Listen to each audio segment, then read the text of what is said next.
Hello traders, first trade అయితే నిఫ్టీలో తీసుకోబోతున్నాం. ఈ ట్రేడ్ అయితే మంచి ర్యాలీ అయితే చేసింది. ఇంట్రాడే ఉంచితే చాలా ప్రాఫిట్ వద్దును, కానీ నేను త్వరగా బుక్ చేసుకున్నాను. ఇంకా చాలా ఫుల్ ఇంట్రాడే మూమెంట్ అంతా బుల్లిష్ అయింది అన్న. కొంచెం వీడియోని లైక్ చేసి సబ్స్క్రైబ్ చేయండి అన్న. అలాగే ఇన్స్టాలో అయితే లైక్ చేసి ఫాలో అవ్వండి.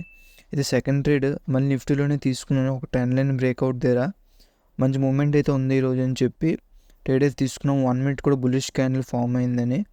కానీ ఈ ట్రేడ్ అయితే ఎస్ఎల్ అయితే హిట్ అయింది. చిన్న ఎస్ఎల్ఏ 4 పాయింట్స్ ఎస్ఎల్ అంతే. ఇది ఎస్ఎల్ అయితే హిట్ అయింది. మళ్ళీ థర్డ్ ట్రేడ్ అయితే తీసుకున్నాను. మళ్ళీ సేమ్ సెకండ్ ఎంట్రీ అయ్యామో ట్రెండ్ లైన్ బ్రేక్అవుట్ దగ్గర. ఎందుకంటే కింద సెల్లర్స్ ట్రాప్ అయింది.